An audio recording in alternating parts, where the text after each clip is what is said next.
Hello, welcome to our series on the good and the bad and the ugly of AI in education.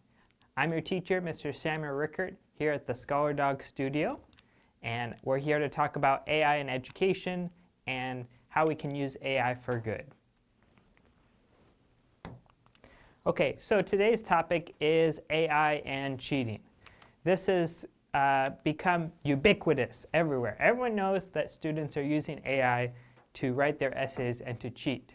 But is this really a problem? Can teachers just use these new AI detectors that are being used in school districts all around the country and soon to be all around the world to find out if students are cheating using AI? How accurate are these detectors? Go ahead and pause the video and say what you think. Are they right 100% of the time? Are they right 90% of the time? Are they right 50% of the time? What do you think? Go ahead and put an answer down right now. Okay, here's the truth.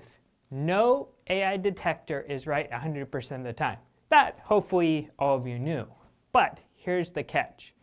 The best researchers in the world have mathematically proven, because of the statistical models that AI detectors are based off of, that it's actually impossible for them to ever get more accurate.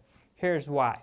Because of the nature of AI, unless OpenAI, OpenAI, and all the AI companies work together to make a stamp or something that says this is generated by AI, until we're at that place where they voluntarily do that, and they all agree to do that, and there's no AIs that aren't doing that can be used, no AI detector is going to be over 90% accurate at two things. Here are the two things. First, all AI detectors have hard problems. First, they have to detect the people using AI, so they would need to be over 90% accurate of that. That means you have 100 students.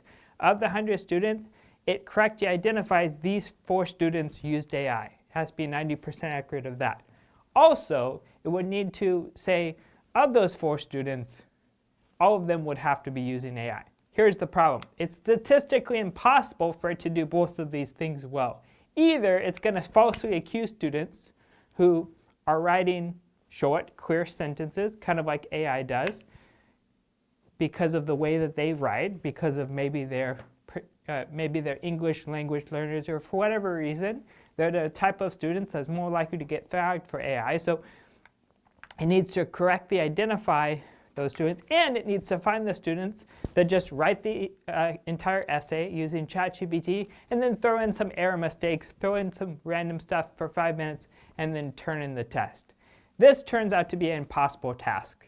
There's no AI detector that exists that is able to do this in both ways. You can calibrate it so that it catches half the class, and then it always catches the people who do AI. But if you do that, you're going to have very low accuracy in terms of false positive. You're going to be over 90%. You're going to be over 90% of the time falsely. You're going to have more than 10% false accusations, basically. And here's the kicker. It's only getting worse. As AI changes, and as there's many different types of AIs, all being calibrated in different ways, there's Gemini, there's ChatGPT, there's all these different ones, and even, if you didn't know this, now you do, there's AI things that can change, there's programs that can change the AI essay into a more human-looking essay, adding a certain number of misspellings, changing the sentence structure. So literally, in 1 minute, a student can write your essay using AI, and then a minute later, they can turn it into a more human-looking thing that has a lower AI detection score. So it could take 2 minutes for them to get around these detectors.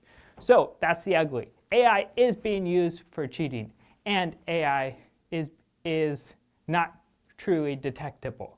You can't just use these AI detectors. They do not work, and they can give you a general idea who might be using AI, but it cannot replace teachers' intuition. It cannot replace the actual process of understanding how these AI models work. We'll be talking more about this in the lessons to come.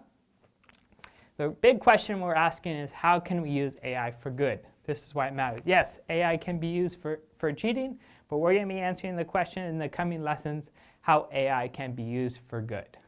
check us out at scholardog.com. We're committed to using AI for good. And if you like this, go ahead and like, subscribe, comment. And check out our new workshop where we're going to be talking with teachers from around the United States about this very topic. How can AI be used to good? It doesn't mean ignoring it. It doesn't mean ignoring the fact that it can be used for cheating an assignment.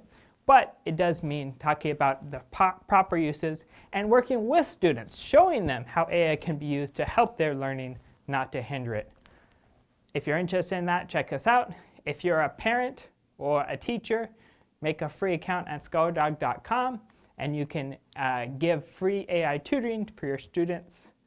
That's it for this time. Thank you, as always, for your time and attention. I appreciate you. You are special. Have a great day. See you next time.